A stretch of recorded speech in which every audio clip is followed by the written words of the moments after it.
Après les films, les animés et mangas, les jeux vidéo, les artistes musicaux et groupes, les livres, les chaînes YouTube, les séries et surtout les sujets de complainte, aujourd'hui, le 9e et dernier top 10. Yo les boys et les girls, c'est Ashibal pour votre vidéo hebdomadaire et c'est aujourd'hui le dernier top 10 à proprement parler. Parce que à partir de maintenant, après celle-ci, toutes les top 10 seront annuelles et vont être faites le dernier lundi de l'année pour faire le récapitulatif de tout ce qui s'est passé de positif cette année-là. Donc, tous les films, les séries, les jeux vidéo et tout. Je vais faire une compilation de tout ça et dire c'était quoi les meilleures choses qui se sont passées ces années-là. Donc, on va avoir ça le 30 décembre. Donc, c'est juste le 30 décembre, on a cette vidéo de prévue là. Et toutes les autres, top 10, ça va être la dernière vidéo de l'année uniquement. OK? Parfait. Donc là, c'est le dernier sujet, comme je viens de dire, et je vais finir avec les dessins animés. Donc, tout ce qui. On est sur beaucoup de pays. On a des trucs canadiens, même québécois, des trucs américains, évidemment, des trucs franco-belges. Voilà. On fait un beau tour du monde. On va même un peu au Japon, mais pour des trucs qui sont. À une exception et demie près, on y va. Mais c'est parce que c'est plus des dessins animés. Des animés, je considère plus comme des dessins animés. Bon, il y en a un, c'est un cas exceptionnel. L'autre, c'est vraiment japonais purement, mais ça, c'est pour. C'est parce que. Il méritait pas tant sa place dans le top des animés, mais dessin animé, franchement, il est tranquille. Avant de commencer, je vais vous dire que les 10 prochaines vidéos vont être des lectures de Mannequin-Étiche et Cheval Indien. Ça va être fait en 10 vidéos, j'espère, consécutives. Donc, vous allez avoir 10 vidéos en tout, 7 de Cheval Indien et 3 de Mannequin-Étiche. Je vais vous... 7 jours, je vais faire 9 vidéos en ces 7 jours-là pour Cheval Indien et 5 vidéos en 3 jours pour Mannequin-Étiche. Donc, sachez que les 10 prochaines vidéos vont être des lectures. Voilà. Donc, pour commencer ce top 10, et en fait, les deux premiers, c'est le cas. Et pour le 5e, vous avez vu sur la miniature, on est sur des bandes dessinées qui sont aussi des dessins animés. Donc, je les ai aussi mis là. Mais c'est pas un top de bandes dessinées parce que les 7 autres n'ont pas de bandes dessinées. Donc, en 10e position, on a les aventures d'un jeune garçon avant qu'il soit adulte. Je sais pas ce que c'est Spirou et Fantasio. J'ai pas lu personnellement, mais je connais. Je pense que c'est un genre de James Bond un peu à la franco-belge. Mais là, c'est l'histoire de Spirou quand il était enfant. Donc, on va parler de la bande dessinée et du dessin animé Le Petit Spirou pour cette 10e position. Donc, là, c'est très différent entre la bande dessinée et le dessin animé. La bande dessinée, c'est assez mature. Pour quelque chose destiné aux enfants, c'est quand même plutôt mature avec des sujets un peu coquins. En vrai, Spirou, c'est un petit filou, c'est un petit coquin. Disons que, comme beaucoup d'hommes, il aime bien le corps féminin, surtout celui de sa prof de maths, Madame Chiffre. Si vous le savez, vous le savez, c'est une sacrée belle meuf. Mais, évidemment, il est côtoyé aussi par ses potes. Ses potes, donc on a... attendez un peu, j'ai les images, bien évidemment. J'ai les noms aussi, parce que c'est pas des... Pour la majorité, je me rappelle de leur nom par cœur, mais il y en a que non. Donc, on a Verte. Verte, ça, c'est le mec avec les lunettes. Donc, celui-ci, ça, c'est le pote. En fait, techniquement, pour les 3 dessins animés, les meilleurs potes des persos principaux, c'est des binocles. Donc, c'est un peu le meilleur ami qui est toujours là. Il est un peu peureux, mais il est toujours là avec le perso principal. C'est mon Nicolas. Genre moi, Nicolas, c'est mon Verte, voilà, en gros. On a aussi, évidemment, le croche, Suzette. Là aussi, c'est comme dans tous les dessins animés de ce genre, il y a le personnage féminin par excellence qui est le croche. Donc là, évidemment, c'est elle. On a évidemment aussi le gros, là c'est Ponchelot, et Cassius, ça c'est le mec que vous avez vu qui est le Jamaïcain. Donc la différence entre le dessin animé et la bande dessinée, comme je dis, le dessin animé est beaucoup plus pour les enfants, il est beaucoup plus soft. Il est beaucoup plus soft parce que c'est un peu un guide de survie pour les enfants de moins de 12 ans. Littéralement. Regarde, j'ai devant moi une liste d'épisodes, comment survivre au goûter d'anniversaire, comment survivre à la photo de classe, voilà, des trucs comme ça, des petits guides de comment survivre à telle situation.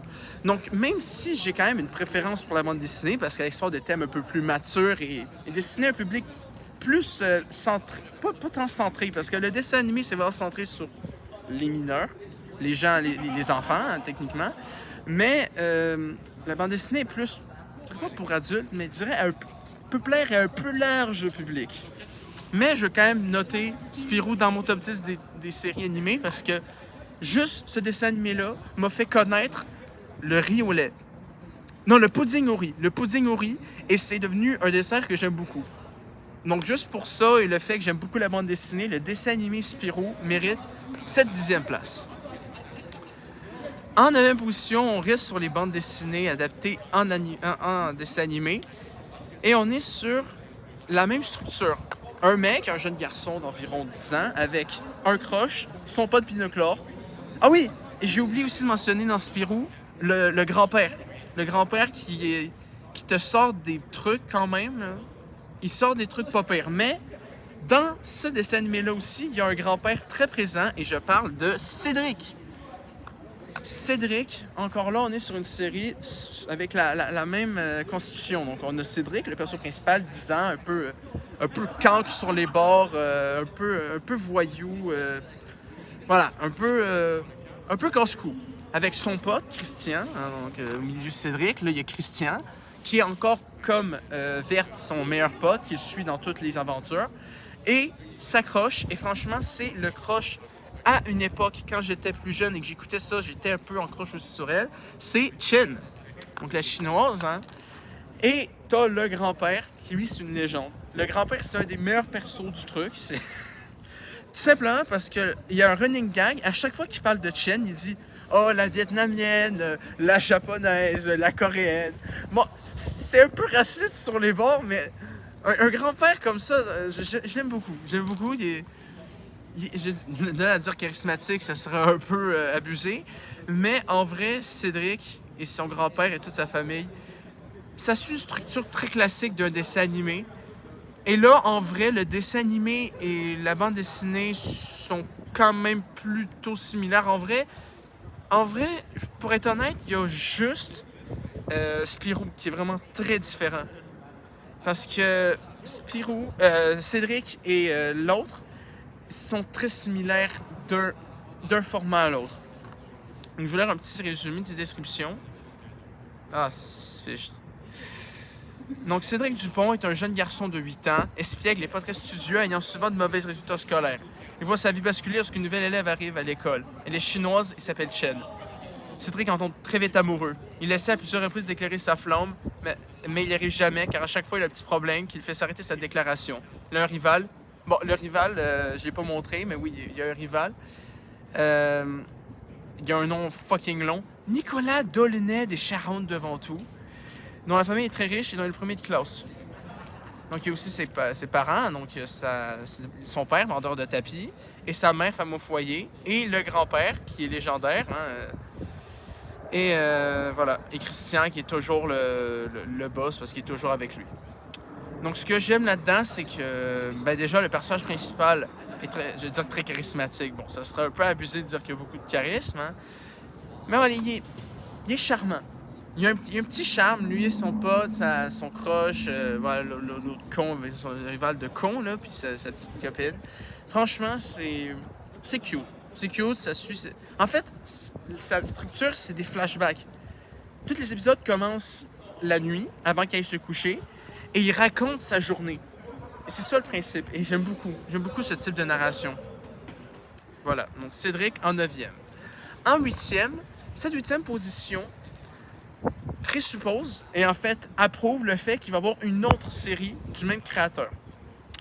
Ce dessin animé, c'est un dessin animé en stop motion québécoise. Et là, vous dites, vous dites probablement que c'est une série que vous avez en tête. Cette série-là, vous inquiétez pas, elle est dans la liste.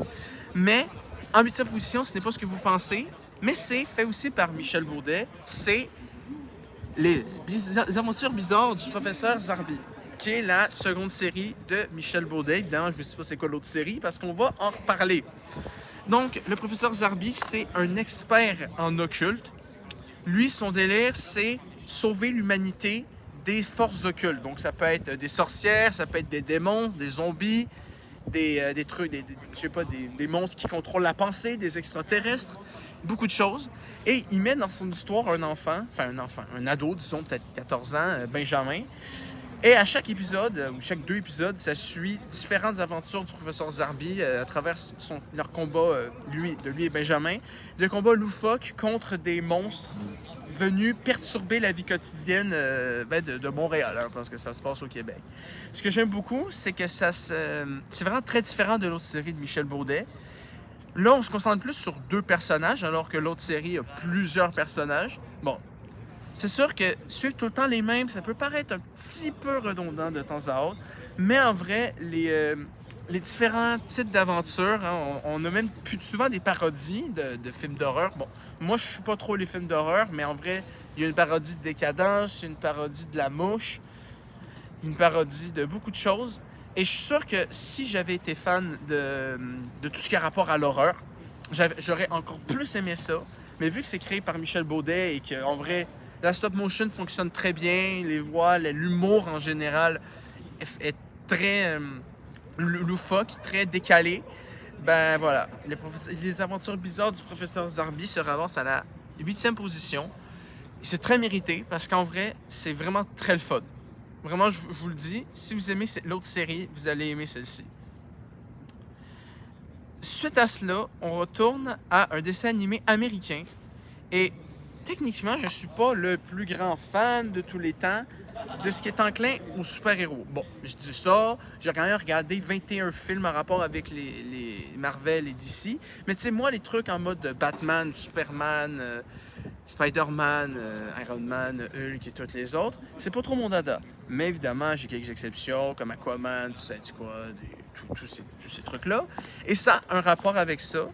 En 7e position, nous avons Teen Titans Go. Là, on parle d'un truc très nostalgique. Et c'est pour ça que j'ai pas mis l'autre série. L'autre série que j'ai à peine regardée, hein. Mais j'ai mis celle-là. Et ça, c'est probablement l'entrée de ma liste qui va faire le plus polémique parce que Teen Titans Go, pour beaucoup de gens, c'est de la merde. Et de là, bon, 7e position. Quand ça en pas du top 5, c'est qu'il y a encore quelques petits trucs qui fonctionnent pas. Donc oui, c'est très, très peu mature. Attendez-vous pas à apprendre des trucs avec cette série-là. C'est impossible. C'est simplement 5 titans. Donc, évidemment, on a Robin, le chef, hein? On a Cyborg. Le Cyborg est un peu beaucoup trop adolescent. Il n'est pas très mature, mais c'est ça. Son pouvoir, c'est que c'est un cyborg, donc il peut défaire les parties de son corps. Il a des pouvoirs robotiques et tout. Merde. Il y a Changelin, donc lui en vert. Lui, il peut se transformer en n'importe quel animal. Raven, qui est un peu genre la fille du diable, techniquement. Et Starfire, qui est une extraterrestre. Encore là, pour Raven, Starfire, oui, peut-être pas plus que d'autres, mais oui, il faut nommer le fait que c'est un croche. Ça peut potentiellement être un croche. Et ce qui est le fun avec cette série-là, c'est que ça jouait et ça joue encore très très souvent sur Télétoon. Et disons, si j'ai un petit quart d'heure à perdre, des fois ça m'arrive d'aller sur Télétoon et de me mater un épisode de Teen Titans. C'est 15 minutes.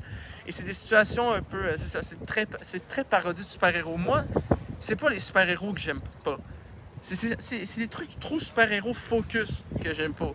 Quand c'est une parodie de super-héros, comme Teen Titans Go, j'aime beaucoup parce que ça parodie des choses qui sont pas que moi que je suis pas très fan, mais qui, comme ça, dans un dessin animé comme ça, est très bon. Et il y a des épisodes qui sont très marquants, comme les épisodes de spécial Noël ou les épisodes spécial Halloween, qui sont vraiment très bons.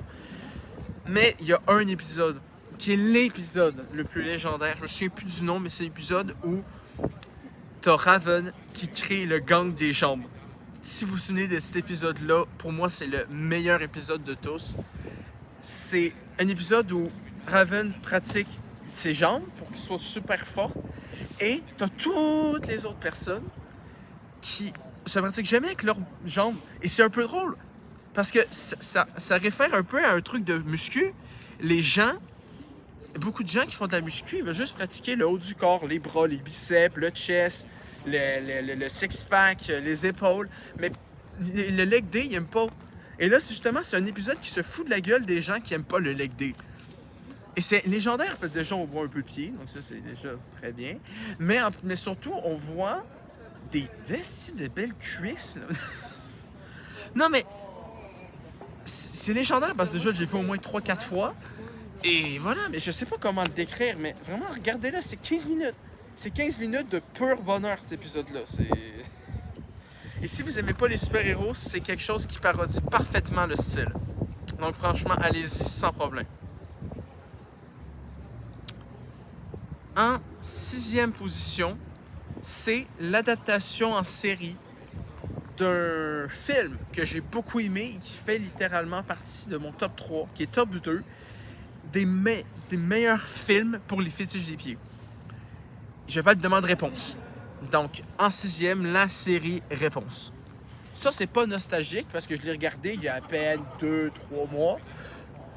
Mais voilà, c'est la suite directe du film où on suit évidemment Réponse et son pote. Non, c'est pas. C'est Eugène? Non, c'est ça. Le caméléon Eugène, Maximus le cheval et évidemment Flynn Rider, le mec le plus orgueilleux de l'histoire des dessins animés et de l'histoire de l'animation. Et un nouveau personnage important, Cassandra, ici, qui est la nouvelle pote de Réponse. Mais voilà, donc c'est une histoire où, si vous avez vu Réponse, vous vous souvenez qu'à la fin, pour que ses pouvoirs arrêtent d'être utilisés à mauvais escient, sont coupés par Flynn. Puis à un moment donné, elle s'aventure dans la forêt et elle touche un pic. Et ce pic-là fait repousser ses cheveux et lui donne le pouvoir de créer, en quelque sorte, des piliers, mais genre des pics de lumière qui ravagent tout sur leur passage. Et ça, disons que ça met pas tout le monde...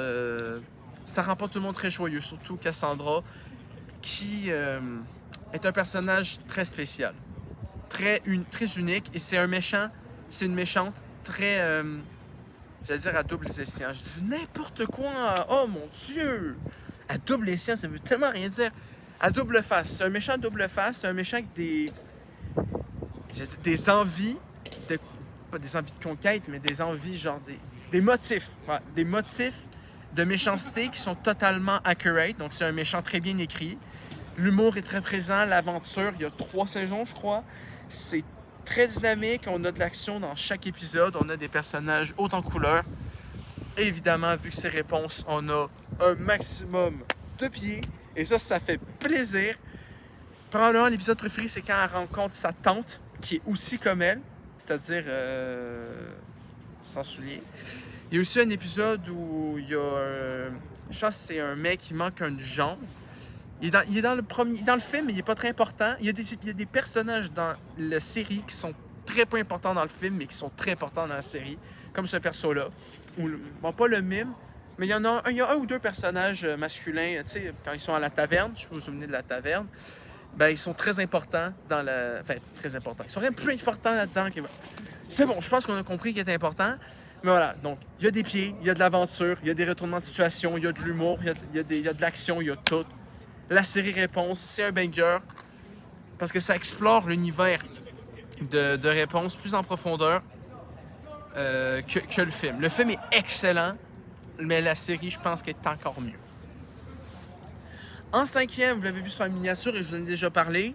Je l'ai déjà parlé dans mon top des livres, puisque c'est mon livre préféré, qui est de lui. Donc, c'est aussi une bande dessinée. C'est ce très cher... Merde. J'en ai marre, des fois, ça fait chier, des fois. Merci.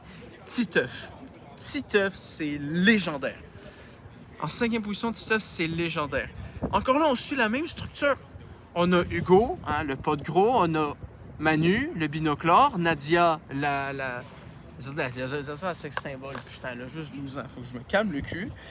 La croche de Titeuf. Mais c'est pas comme Chen ou Suzette. Chen et Suzette aiment bien, respectivement, Cédric et Spirou, alors que Nadia, c'est très rare qu'elle montre des signes d'affection à Titeuf. Déjà parce que Titeuf, c'est un gros lourd. Je faut avouer, il pète les couilles des fois. Mais d'un autre côté, c'est vrai que les manières de punition de Nadia sont peut-être un petit peu trop violentes. Nadia, je dis pas qu'elle est pas cute, mais c'est clairement la plus sauvage de tous. Faut pas la faire chier. Et ouais, là, dessin animé, bande dessinée, Titeuf et la bande dessinée et le dessin animé sont pas très différents l'un de l'autre. Les deux sont plutôt similaires. Et c'est comme Spirou, sauf que c'est dans les deux. On explore beaucoup de thèmes à propos de la sexualité. En même temps, on a littéralement le guide sexuel comme hors série. Mais vraiment, tout du long, littéralement, le premier, c'est Dieu, le sexe et les bretelles. Ça, c'est le premier tome de Titeuf, sorti en 93. Non, 92, ça a 32 ans, Titeuf. Ça commence à vieillir. Mais, moi, je trouve que c'est toujours accurate. Encore là, il y a des trucs en rapport avec le dessin animé qui me sont restés en mémoire, qui sont restés dans la légende. Comme il y a un épisode qui se passe à la station de ski, où Titeuf il fait semblant d'être le meilleur skieur de tous. Mais évidemment, il se foire et tout, mais il essaie de trouver des stratagèmes pour réussir et tout. Et la fin de l'épisode, il est incroyable. Parce que c'est... En fait, c'est un épisode... En fait, je me suis fourré, je viens de me fourrer, en fait. Il prouve pas que c'est le meilleur skieur. En fait, il prouve que c'est le mec qui mange le plus de raclette. Ouais. Alors qu'il n'a jamais mangé de raclette avant. Donc là, il se prépare tout du long, il fait pas de ski pour se préparer, il fait des trucs et tout. Vraiment, cet épisode-là, il est incroyable. Et la fin est très surprenante et moi, je l'aime beaucoup. Mais ce qui est aussi en rapport avec Titeuf et qui est plus récent, c'est le film Titeuf, que j'ai regardé dernièrement. C'est un film de fou parce qu'on a beaucoup de trucs. On a une rêve à Johnny Hallyday. On a Johnny Hallyday dans Titeuf. Qui aurait cru à Johnny Hallyday x Titeuf? Bon, ok, Smash, c'est aussi un regroupement de plusieurs choses qui n'ont pas de sens ensemble, hein, genre Mr. Game & Watch contre Rob, ça n'a pas de sens. Mais Johnny Hallyday contre Titeuf, c'est quand même une singerie. Voilà, et Titeuf aussi, le film est très bon. Vraiment, je vous recommande tout ce qui a rapport avec Titeuf, que ce soit la bande dessinée en 18 tomes, la série en 3 ou 4 saisons, ou le film, tout ce qui est enclin, tout ce qui a rapport avec Titeuf, c'est légendaire, c'est d'une nostalgie pure de ma part. Si vous aimez et surtout les mimiques. Spirou et Cédric en ont pas tant, mais le c'est pas juste ou le chaud de Titeuf, c'est rentré dans la légende. Vraiment. En plus, c'est francophone, fait qu'on peut être heureux de notre francophonie. En quatrième, c'est le cas que je vous ai parlé. C'est japonais, mais je considère plus cette série comme étant un dessin animé qu'un animé. Je parle de Pokémon, la série Pokémon, mais spécifiquement du cycle 6 et 7, c'est-à-dire le cycle Soleil et Lune et les voyages. Parce qu'il y a la saison 1 que j'ai un peu regardé, mais je vais être honnête, j'ai un peu regardé du cycle 1, mais le cycle 2, 3, 4, 5, j'ai pas réussi à les trouver nulle part. Mais c'est pas pour autant qu'il mérite pas sa place, parce que pour moi, la saison... C'est ça, les 3 saisons Soleil et Lune et les 3 saisons Voyage m'ont marqué en or. Mais qu'est-ce que je raconte? Putain! Ils m'ont marqué en fer rouge. En fer rouge. Parce que j'ai pas joué à Soleil et Lune, mais j'ai suivi Soleil et Lune en dessin animé. Et vraiment, j'étais super à fond dedans. Les Pokémon de la 7G, j'ai trouvé incroyable. Les personnages de la 7G aussi, l'aventure. Pokémon en soi, c'est ça. Ça suit tout le temps la même chose. Ça suit Sacha dans son voyage partout dans les régions. Donc au début, évidemment, on a Ondine et Pierre, hein, qui sont des persos légendaires. Évidemment, Pierre, un des meilleurs persos de Pokémon pour moi, hein, le pervers originel. Le mec, il se constitue un arène. Donc évidemment, quand on le voit dans Soleil et Lune avec Ondine, c'est incroyable. Mais aussi, c'est ça, l'ambiance hawaïenne, les Pokémon, vraiment, ça j'adore. Et les voyages, ça voyage un peu partout. Et évidemment aussi à Galar, vu que c'est un peu la région de base à voyager et tout. Et ce que j'aime beaucoup là-dedans, c'est qu'on ne voyage pas juste à Galar, on voyage un peu partout, donc on retrouve des personnages d'anciennes séries.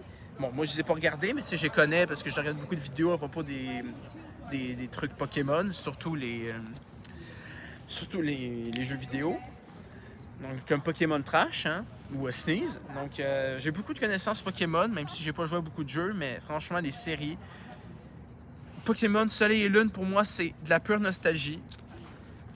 Et les voyages, c'est plus récent, fait que j'ai plus des trucs en mémoire, mais ça c'est moins nostalgique, mais c'est tout aussi bon. En plus, on voit Béa dans cette série-là, fait que moi je suis heureux. Et ouais. Et tous les autres petits dessins animés aussi. Il y en a un à propos avec des jeux de cartes, il y en a un justement ça se passe dans la 8G, il y en a un autre ça se passe dans la 9G. Puis là, il y a une nouvelle série en Les Horizons que j'ai hâte de regarder. Mais franchement, Pokémon, meilleur dessin animé japonais. Pas animé. Tu sais, JoJo, Food Wars, Fairy Tail, Assassin's Classroom, Dr. Stone, ça c'est des animés. Mais Pokémon, moi je considère plus que c'est un dessin animé parce que c'est plus un peu pour les enfants. Mais de l'autre côté, les fans de Pokémon, les fans finis de Pokémon, ils trouvent totalement leur compte parce que c'est génial. En troisième position, c'est la meilleure série. Vous dites en troisième, pourtant il y a la 2 et la première position aussi, oui. Mais ce qui est différent, c'est qu'en termes de qualité pure de ce qu'il nous a à offrir, c'est la meilleure série. Mais le top 2 et 1, c'est des trucs déjà d'une nostalgie folle et que je trouve légendaire sur plusieurs aspects. Mais en termes de qualité pure, cette série est la meilleure.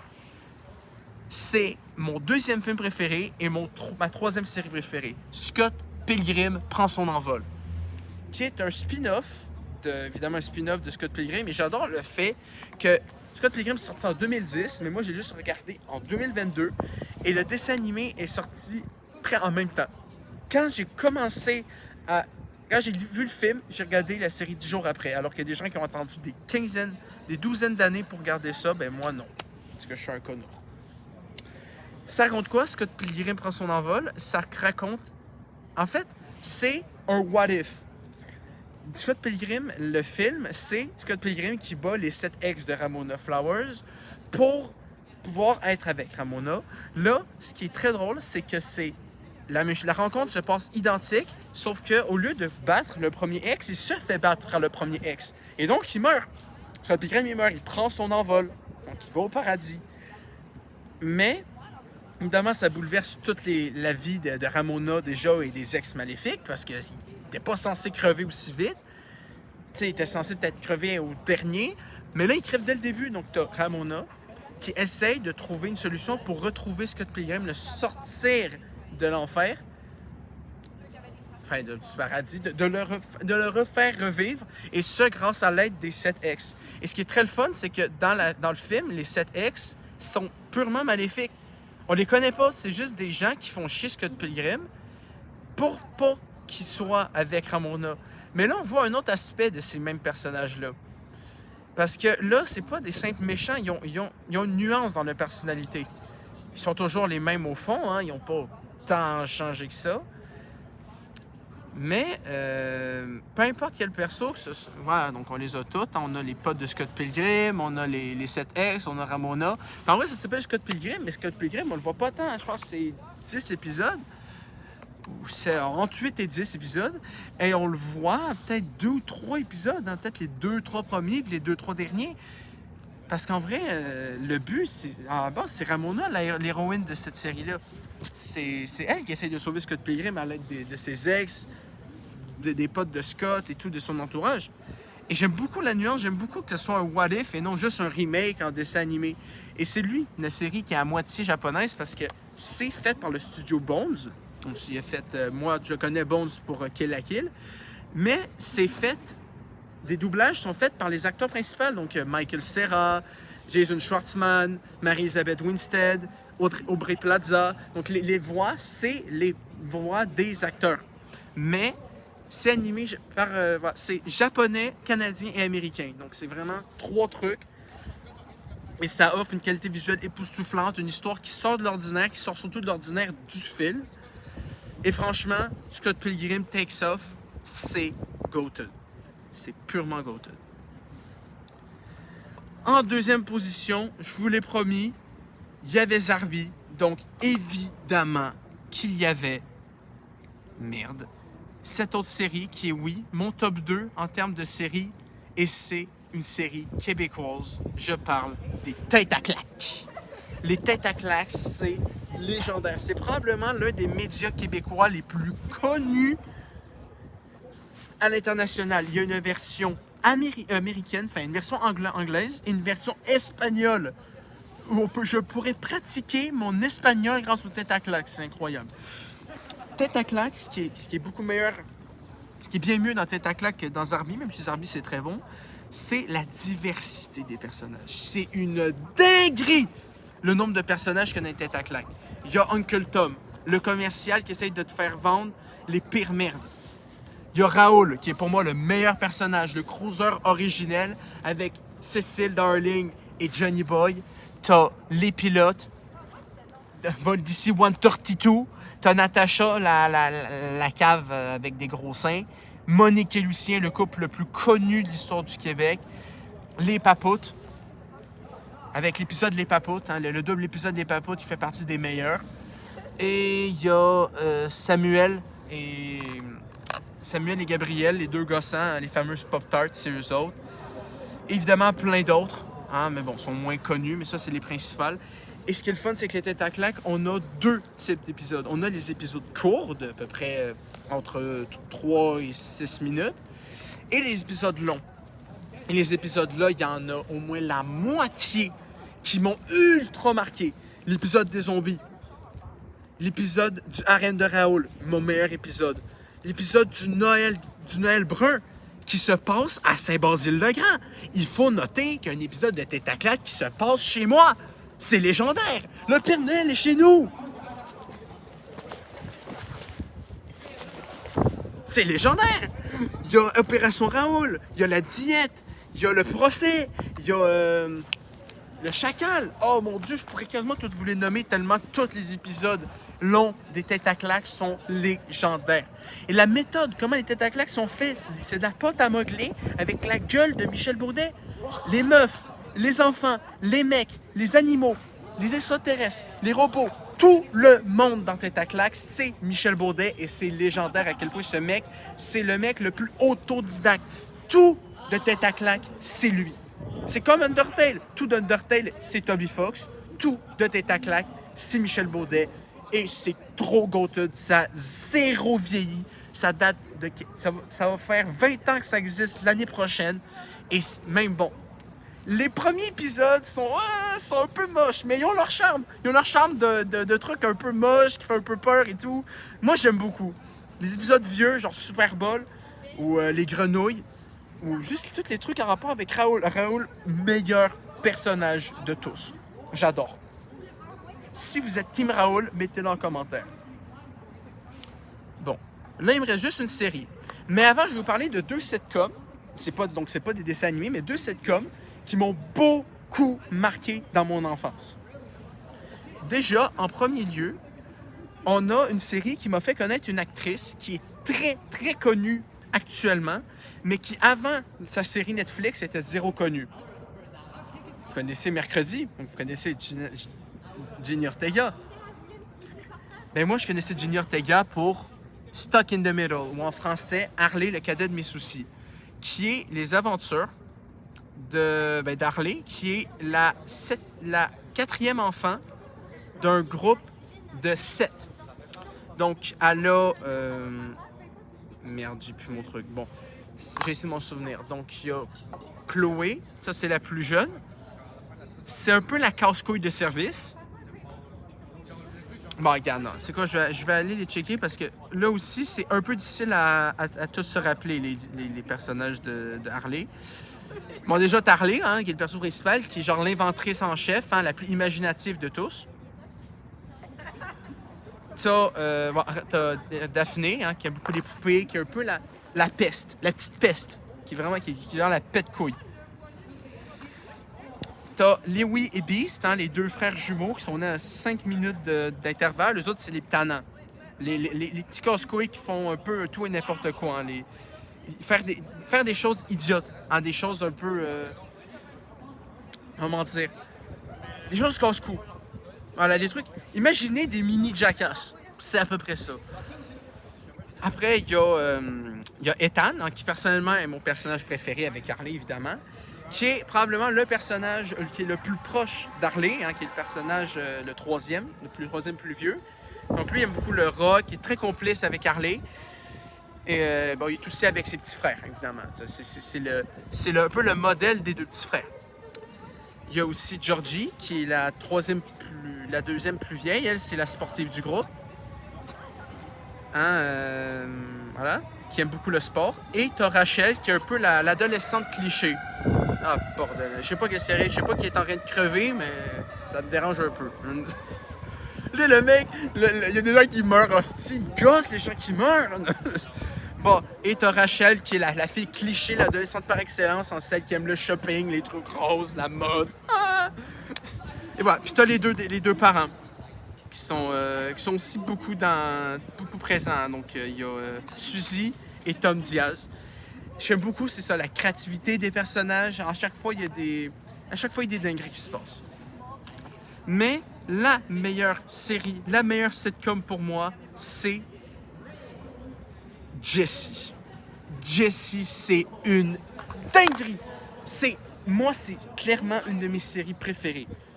Mes sitcoms préférés. Donc, Jessie, qui est une apprentie actrice, sans faire exprès, prend la charge de 4 plus un animal, 5, peu importe, 4 enfants de riches. Donc, en ordre, on a Emma, qui est un peu comme la Rachel Diaz, mais un peu moins chiante. Voilà, celle qui aime la mode et tout. Désolé si c'est cliché, la blonde un peu bébête. Il y a Luke, joué par la légende Cameron Boyce, hein, rip à son nom. Qui lui, c'est un peu, lui, c'est le skateboarder, le mec. Non, pas skateboarder, le danseur.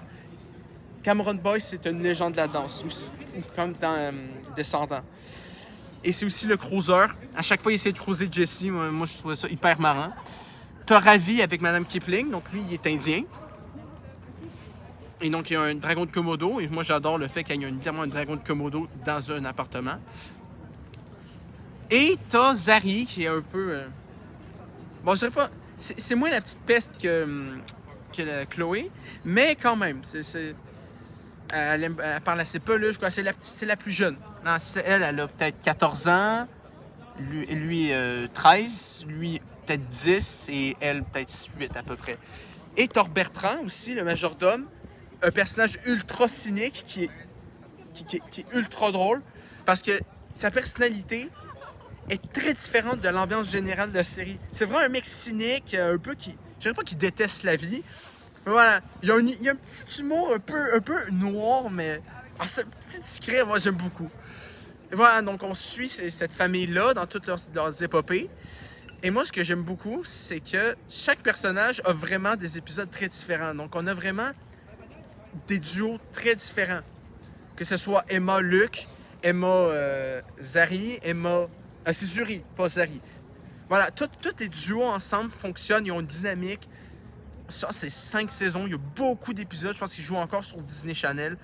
Mais vraiment, Jessie, c'est tellement mon enfance. J'ai écouté ça tellement de fois. Pour celui-là, je dirais pas qu'il y a d'épisodes qui m'ont marqué plus que d'autres, mais franchement, regardez. Ça n'a pas vieilli. Moi, je trouve que c'est légendaire. Le meilleur sitcom. Mais, c'est pas mon meilleur dessin animé. C'est quoi mon meilleur dessin animé? C'est un dessin animé canadien. C'est pas québécois, mais c'est canadien. Avec beaucoup de saisons. C'est une parodie de tout ce qui a rapport, genre Koh-Lanta, Survivor. J'ai jamais regardé de série comme ça, mais j'ai regardé cette série et j'ai adoré. C'est clairement ma série animée préférée. On a eu L'Île, Ciné, qui a un rapport avec le cinéma, évidemment. On a la tournée mondiale, qui voyage partout dans le monde. Il y en a un autre avec des nouveaux candidats. Il y en a avec il y a le retour, en fait, un mélange de beaucoup de personnages et tout.